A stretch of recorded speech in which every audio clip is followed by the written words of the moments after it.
마가복음 4장 35절부터 31절 오늘 우리가 함께 읽고 은혜 받을 말씀입니다. 신약성경 59쪽 마가복음 5장 35절부터 41절 성경을 찾으신 분들은 성경으로 또 화면으로 보시고 읽어주실 분들은 함께 읽겠습니다. 한 절씩 교독해서 읽고 41절은 함께 읽겠습니다. 35절 제가 먼저 읽겠습니다. 그날 저물 때 제자들에게 이르시되 우리가 저편으로 건너가자 하시니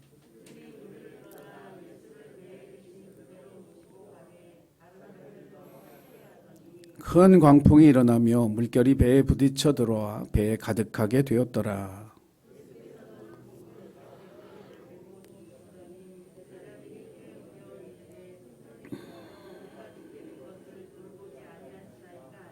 예수께서 깨어 바람을 꾸짖으시며 바다더러 이르시되 잠잠하라 고요하라 하시니 바람이 그치고 아주 잔잔하여지더라.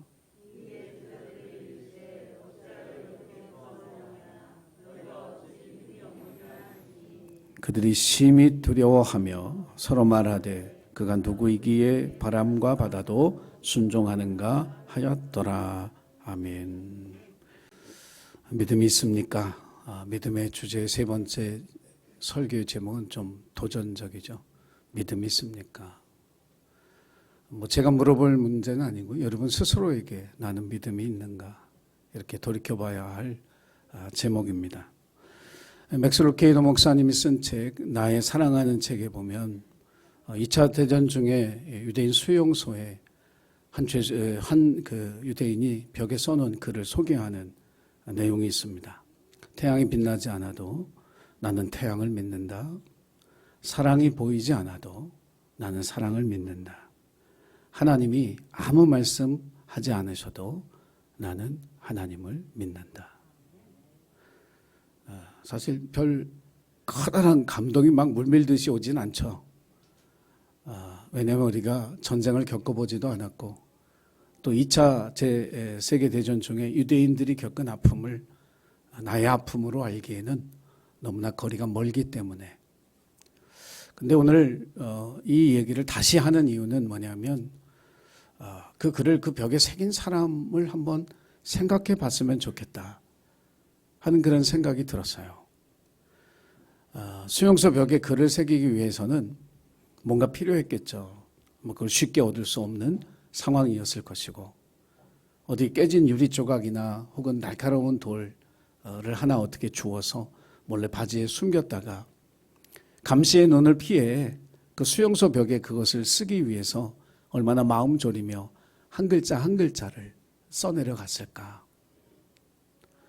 걸리면 독방에라도 갇히고 매도 맞을지도 모르는 그 위험한 상황 속에 그 문장, 그것을 쓰기 위해서 이 사람은 얼마나 마음 졸이면서 그 글을 썼을까. 그런데 왜 썼을까?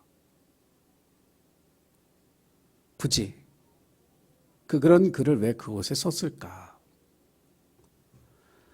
그 수용소에 있는 사람들, 그 죽음의 공포 가운데 짓눌려 살아가는 그들에게 그 글을 보고 용기를 가지라고 하는 그런 목적도 있었겠지만 이 사람이 그 글을 그 벽에 새긴 가장 중요한 이유는 그게 아니에요. 그거보다 더 위대한 꿈이 있죠. 뜻이 있죠. 그것은 뭐냐면 언젠가 이 전쟁이 다 끝나고 이곳에 우리 후손들이 왔을 때 그들의 조상, 그들의 부모가 그저 맥없이 그 수용소의 절망 속에 갇혀서 절망하며 죽어간 그런 사람들이 아니라 그 절망 속에서도 희망을 꿈꾸며 기도하며 하나님을 믿었다는 사실을 알려주기 위해서 그 글을 그곳에 새겼던 것입니다. 유대인들이 왜 위대하다고 하느냐, 우리가 왜 그들이 참 탁월한 민족이라고 하느냐, 다음 세대를 항상 생각하고 말하고 행동하고 실천하기 때문에 그렇습니다. 대통령 선거를 앞두고 우리 청소년들이 그 선거를 안 봤으면 좋겠어요. 들으니까 18살 먹은 우리 민재도 투표권이 있다는 얘기를 들었습니다. 고3이거든요. 좋아요. 자기의 뜻을 표출할 수 있는 그런 나이라고 보니까. 그러나 이런 선거판은 보면 안 된다. 무슨 메시지가 계속 방송을 통해서 나오고 있냐면 무슨 수를 써더라도 대통령이 되라. 무슨 수를 써더라도 원하는 걸 얻어라. 그러면 된다. 그게 절대선처럼 이야기하고 있어요. 상대방을 깎아내리든 모함을 하건 거짓말을 하건 속이든 아들 자식들을 끌어내서 또 와이프까지 다 끌어내서 그렇게 망신 주면서라도 대통령 되라. 그러면 다 덮고 간다. 그 메시지를 계속 지금 몇 달 동안 우리는 계속 들어요. 대통령이 되겠다는 분들, 대통령 지지하는 분들조차 다음 세대 청소년들에게 이게 어떤 영향을 줄까에 대해서 1도 관심이 없어요. 이게 어떻게 희망을 주는 선거가 될 수 있어요? 청년 일자리 많이 늘리겠다. 결혼은 할 수 있도록 주택자금 지원해 주겠다. 애기 나면 뭐 육아 보조금 주겠다. 그게 중요한 문제가 아니에요. 그런 거 도와주겠다고 하면서 주는 메시지 핵심은 뭐냐면 무슨 수를 써서라도 대통령이 되라. 수단과 방법 가리지 말고 수단의 정당성, 방법의 정당성 그거 하나도 중요하지 않다. 어떻게든지 대통령만 되라. 그러면 다 덮고 간다. 여러분 이걸 우리 청년들에게 내 아들에게 내 딸에게 가르쳐야 되겠어요? 잘못돼도 한참 잘못된 거죠. 2013년에 김연아 선수가 세계 선수권 대회에 출전을 했어요. 그 이전에 1년 6개월 정도 스케이팅을 안 했어요. 근데 그 대회에 나갔어요. 그리고 거기서 금메달 땄어요. 우승했어요. 우승을 하고 난 다음에 캐나다 그 텔레비전하고 인터뷰를 하면서 그 앵커가 물었어요. 너 전에 인터뷰 보니까 대한민국의 젊은 어린 그런 피겨 스케이팅 하는 그 친구들에 대한 책임감이 있다고 하던데 그게 무슨 뜻이냐. 김연아가 말하기를 2010년도에 밴쿠버에서 내가 금메달 땄지 않냐고. 근데 올림픽을 경험해 보니까 우리 어린 선수들이 그 올림픽이라고 하는 큰 대회를 경험하면서 성장하는 게 엄청나다는 사실을 알았다. 그래서 나는 그 후배들에게 길을 열어주기 위해서 이 세계 선수권에 출전했다는 거예요. 여러분 김연아 외에는요 올림픽 기준에 이게 맞는 선수가 없어요. 우리나라에서 올림픽에 출전할 수 있는 자격을 갖춘 선수가 없어요. 근데 김연아가 세계 선수권에 우승하면서 소치 올림픽에 나갈 티켓을 3장을 얻었어요. 실력과 상관없이 그 무대를 경험할 수 있는 2명의 한국의 피겨 스케이터들이 나갈 수가 있었던 거예요. 그래서 그때 17살 먹은 그 김혜진이라는 선수, 박소연이라는 선수가 소치 올림픽에 참가해서 올림픽을 경험했죠. 이게 리더예요. 누가 그런 책임감 가지라 그랬어요? 아니요. 스스로 가졌어요. 내 후배들에게 그런 길을, 그런 경험을 열어주고 싶다. 이게 리더예요. 그때 김연아 나이가 22살이었어요. 22살 작지 않아요. 다음 세대를 생각할 줄 있을 만큼의 나이가 된 거예요, 이미. 제가 늘 얘기하죠. 크리스천 리더다. 여러분 다 리더예요. 우리의 말과 행동이 우리의 다음 세대에 본보기가 되어지고 영향력을 끼친다는 사실을 생각하고 우리가 신앙생활하고 하나님을 믿어야 할 줄로 믿습니다. 그 수용소에서 그 죽음의 공포 속에서도 하나님이 말씀하지 않아도 나는 하나님을 믿는다라고 썼던 그 사람의 그 마음은 어떤 마음일까? 희망이 보이지 않는 곳에 하나님의 선한 일하심을 믿는 그런 눈을 가진 사람이요. 보이지 않는 것을 믿는 믿음의 손으로 그 글을 그곳에 썼던 거죠.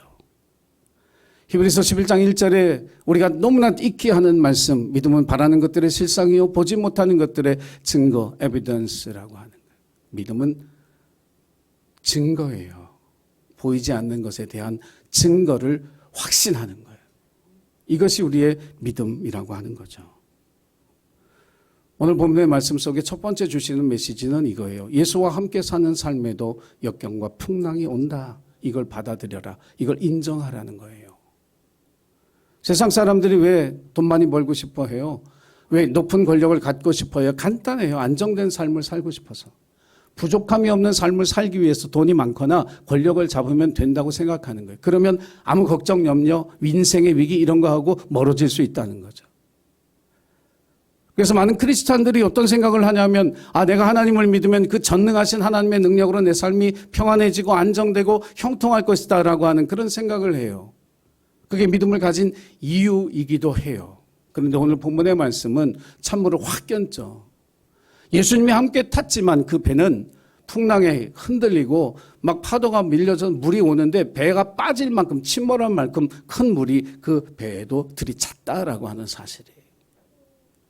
왜 전능하신 하나님을 믿는데 왜 내 인생의 삶 속에 역경과 고난과 위기는 계속될까? 이 불안정한 삶을 뭔가 안정시키고 싶음에도 불구하고 여전히 내 삶은 그렇게 불안정성 속에 빠져 있을까? 그래서 하나님을 믿어도 이게 별 소용이 없네 라고 하는 그런 생각을, 그런 회의를 할 수도 있어요. 우리가 잘 아는 말씀, 수고하고 무거운 짐진 자들아 다 내게로 오라, 내가 너희를 편히 쉬게 하리라. 오늘 여러분 주님 앞에 오신 줄 믿습니다.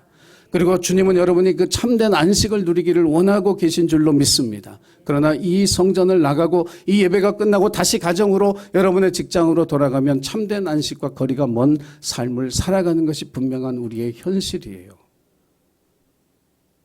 왜 그럴까요?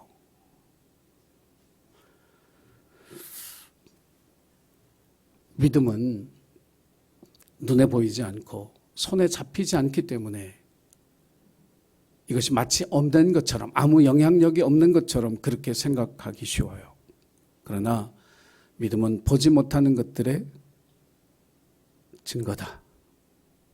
믿음이 있다라고 하는 말이에요. 그래서 믿음을 가지라는 말이에요. 믿음을 갖는 사람과 믿음을 갖지 않는 사람의 차이가 있다라고 하는 거예요.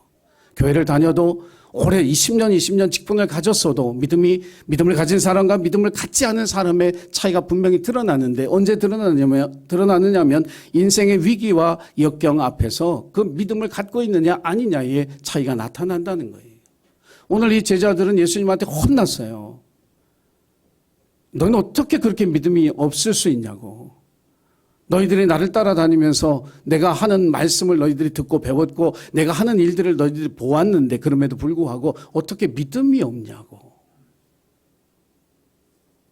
그런데 다니엘과 세 친구는 좀 달랐죠.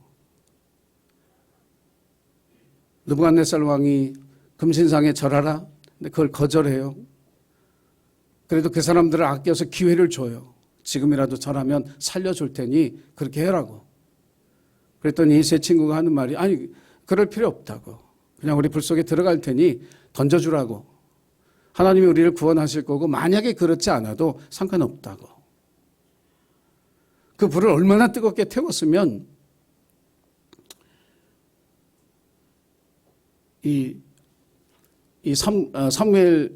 다니엘서를 읽어보면 이 세 사람을 붙들었던 옆에 있는 병사들이 불에 타 죽을 정도로 뜨겁게 태웠어요.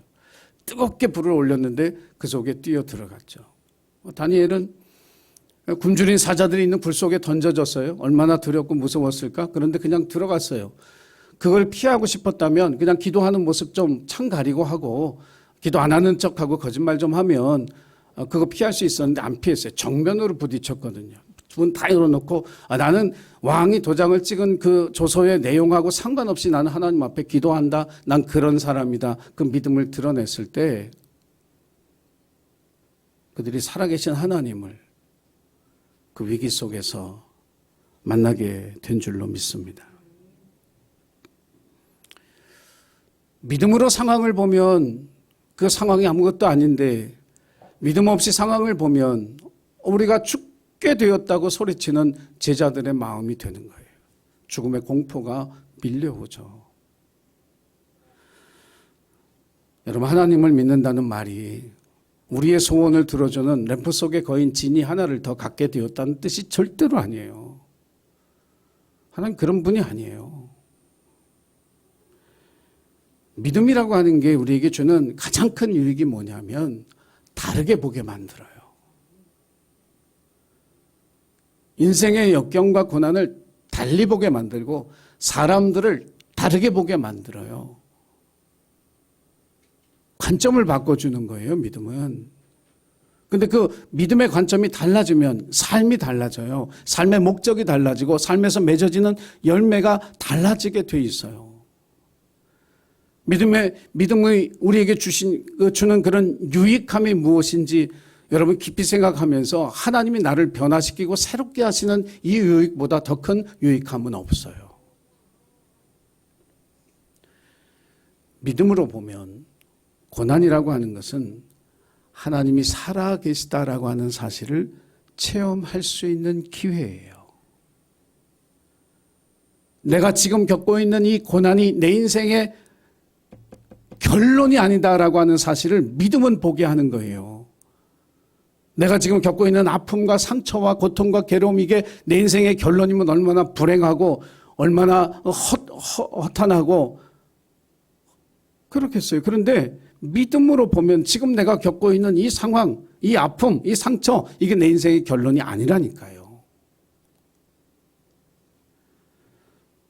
믿음은 우리가 인생을 살아가는 동안 만나는 역경과 위기 속에서 우리의 믿음을 증명할 기회를 우리에게 주는 거예요.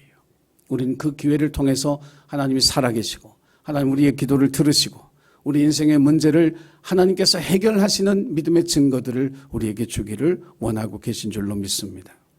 그러므로 여러분, 인생의 가장 아픈 시기를 지나갈 때 어떻게 생각해야 되냐면 믿음으로 생각하되 하나님의 손길이 나를 복의 사람으로 만져가시는, 다듬어가시는 과정 속에 내가 있다. 이렇게 믿음으로 고백하며 그 역경을 이겨나가는 하나님의 사람들이 되시기를 주의 이름으로 축원합니다. 두 번째 주시는 메시지는 뭐냐면 믿음이 없다는 거예요. 왜 믿음이 없는지를 너희가 깨달아야 된다라고 하는 거예요. 여러분, 인생을 살아가면서 우리가 믿음 있다, 믿음 없다, 이 문제에 대해서 진지하게 고민하고 자기 자신을 돌보는 그런 시간들이 사실 없어요. 우리는 이게 믿음이야 라고 착각하면서 자기를 믿음의 사람으로 생각하며 살 때가 많아요. 나 교회 다니니까 믿음의 사람이야. 나 성경 좀 읽으니까 믿음의 사람이야. 나 그래도 가끔씩은 기도하니까 믿음의 사람이야. 오늘 이 말씀 진짜 냉정해요. 오늘 예수님이 우리에게 이 제자들에게 던진 이 질문은 야, 니들 왜 믿음이 없어? 이 말은 정말 우리에게 주신 찔리는 말씀이에요. 자, 제자들이 죽음의 공포를 느낄 때 예수님 뭐하고 계셨냐면 주무시고 계셨어요. 옷보따리나 짐보따리를 딱 빼고 주무셨어요. 여러분, 잘 주무시기를 주의 이름으로 축원합니다. 어떤 광고에 보니까 그런 말이 있어요. 좋은 잠이 쌓인다. 좋은 날을 만든다. 광고도 안 보셨어요? 그러니까 잠을 잘못 자면 나쁜 사람 된다는 얘기예요. 잠을 잘 자야지. 근데 여러분, 편안한 잠을 주무실 때보다 잠을 설치거나 고민하며 힘들어하며 잠들 때가 더 많죠. 어떤 분은 그냥 머리만 딱 대면 바로 그냥 코 고는 분도 있는데, 제가 그 신공을 요즘 배워가고 있어요. 어느 상황이나 머리만 딱 대면 바로 잘 수 있도록. 우리 주님이 그냥 그 막 물결 치고 물 들이치는데도 그냥 주무시잖아요. 둔해서 그럴까요? 믿는 구석이 있으니까 그래요. 여러분, 잠잘 때 사람이 가장 편안해야 되거든. 우리 주님은 그 풍랑 속에 주무시는 거예요. 왜? 평안하거든요. 왜? 하나님을 믿으니까. 다른 이유가 없어요. 하나님을 믿으니까. 주님이 믿으셨던 그 하나님, 올마이티 갓, 전능하신 하나님, 엘샤다이의 하나님, 모든 것이 그 안에 가능하신 그 하나님을 주님이 믿으셨던 것입니다. 우리가 믿는 하나님이 예수님이 믿는 하나님과 다를까요? 우리도 동일한 하나님을 믿고 있는 줄 믿으시기 바랍니다.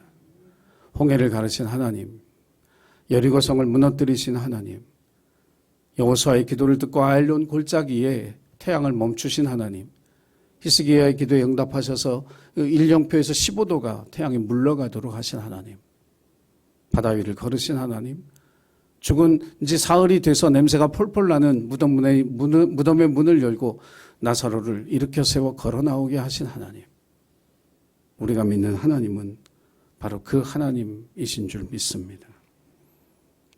노아가 믿었던, 에녹이 믿었던, 아브라함과 모세와 다윗과 위대한 믿음의 선지자들이 믿었던 그 하나님과 동일하신 분이라면 그 하나님은 오늘도 우리의 지식과 경험과 상식을 뛰어넘어 그분의 전능하신 능력으로 세상을 주관하시고 저와 여러분의 인생을 인도하고 계신 줄로 믿으시기를 바랍니다.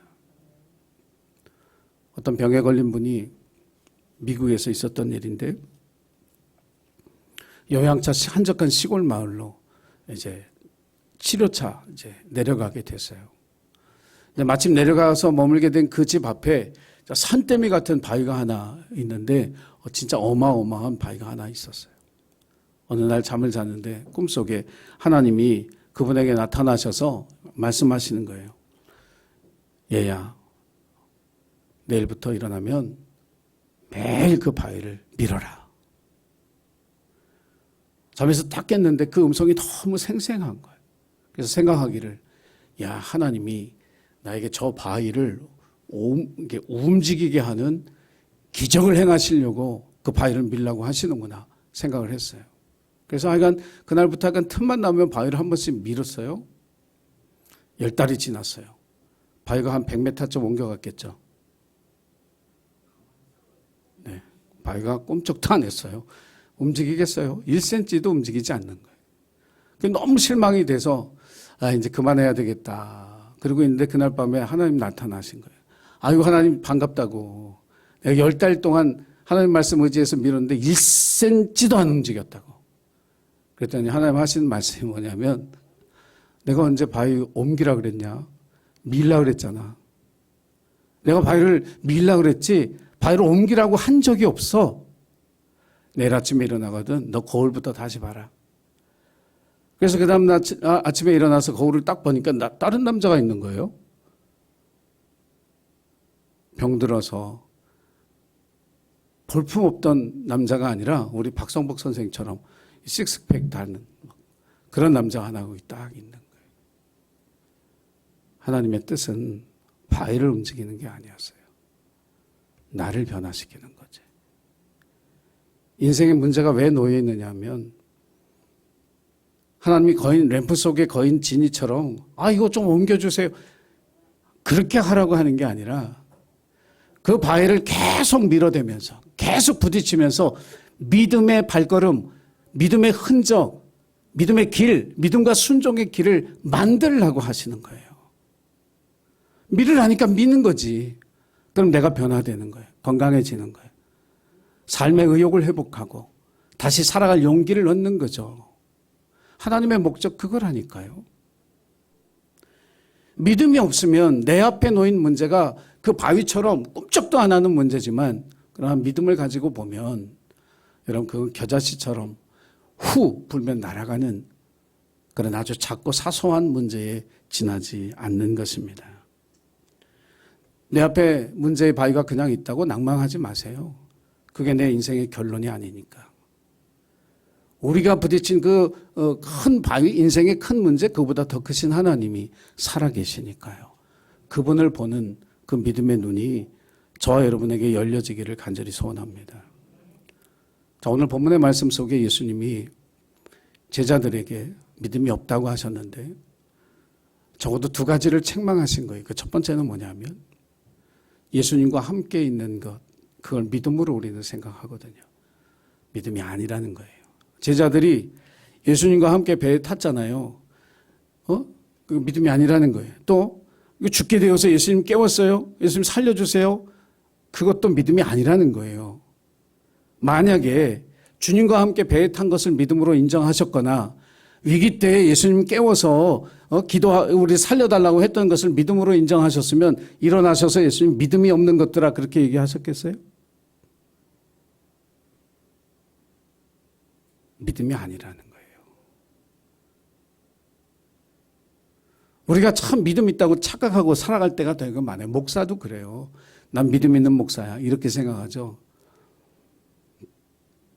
여러분, 예수님이 오늘 이 말씀 속에서 책망하신 이 제자들의 모습 속에 없는 거 한 가지. 그것은 뭐냐면 주님의 능력을 신뢰하는 믿음이에요. 아무리 교회를 오래 다니면 뭐예요? 직분을 가졌으면 뭐예요? 기도하고 봉사하고 살면 뭐예요? 하나님의 능력을 믿지 않는데 그게 어떻게 믿음이냐는 거예요. 예수님은 불나면 부르는 119가 아니에요. 강도가 들어오면 전화하는 112가 아니에요. 예수님 늘 우리의 삶에 함께 계시는데 인생의 위기 때 예수님 찾아 나오는 거 여러분 죄송하지만 그게 믿음이었으면 예수님이 그거 인정하셨을 거예요. 그런데 믿음이 없다고 얘기하시잖아요.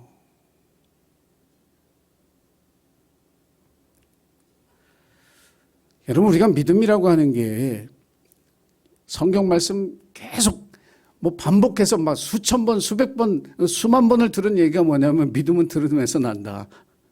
믿음은 들으면서 난다. 예수 그리스도를 아는 지식에서 믿음이 나는 거거든요.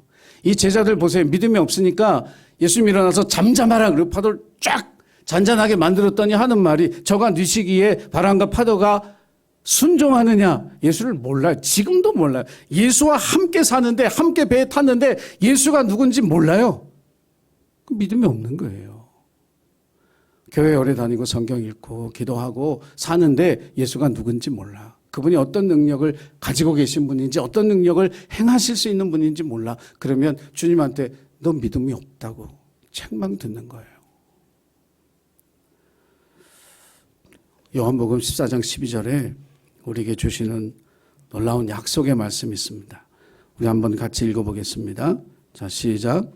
내가 진실로 진실로 너희에게 이르노니 나를 믿는 자는 내가 하는 일을 그도 할 것이요 또한 그보다 큰 일도 하리니 이는 내가 아버지께 감이라. 아멘. 하나님을 믿으면 주님이 하셨던 사역을 주님이 행하셨던 그 일을 나도 할 것이요 이거보다 더 큰 일을 할 수 있는데 그 이유는 뭐냐면 예수님이 하나님 하늘로 올라가셔서 아버지께 가셔서 지금도 하나님 보좌 우편에서 우리를 위해 친히 중보하시고 간구하시고 하나님의 일을 행하시는 우리를 도와주시기 때문에 그렇다는 거예요. 만약에 제자들이 믿음이 있었다면 뭐 했겠어요? 주무시는 예수님 깨울 게 아니라 바다를 향해 잠잠하라고. 예수의 이름으로 명하노니 파도여 잠잠해지라고 바람아 멈추라고 선포할 수 있는 믿음의 담대함. 이게 믿음이라는 거예요. 인생의 문제 앞에 쩔쩔매지 말고 울며불며 하지 말고 선포하라고요. 예수의 이름으로 명하노니 이 큰 산아 옮겨질지어다. 내 인생의 아픔과 상처와 이 모든 것들을 치유하시는 예수의 능력으로 명하노니 치유의 역사가 일어날지어다. 여러분 이게 믿음이라고 얘기하는 거예요. 우리 할 수 있는 사람들이에요. 왜? 나를 믿으면 내가 하는 일을 저들도 할 것이요 그보다 더 큰 일도 할 텐데 이는 내가 아버지께 감이라. 사랑하는 예수님교회 가족 여러분, 인생의 위기 때마다 문제 앞에서 주님을 찾는 어린아이 같은 무덤에서 이제는 벗어나서 그 위기와 문제를 향해 믿음으로 선포하는 그런 담대한 믿음의 용사들이 되시기를 주의 이름으로 간절히 축원합니다. 기도하겠습니다. 사랑의 주님, 목회자로 사는 저도 믿음이 없을 때가 얼마나 많은지 인간적인 계산과 생각으로 두려워하고 무서워할 때가 얼마나 많은지 모릅니다. 주님, 우리의 믿음 없음을 불쌍히 여기셔서 우리를 도와주시기를 원합니다. 유아기적인 믿음에서 벗어나 선포하는 담대한 믿음으로 한 걸음 한 걸음 주님께 더 가까이 나아가 나를 변화시키는 그 믿음의 능력으로 우리 인생의 문제를 풀어갈 뿐만 아니라 세상을 변화시키는 믿음의 용사들이 다 될 수 있도록 하나님 축복해 주옵소서. 감사드리며 예수님의 이름으로 기도하옵나이다. 아멘.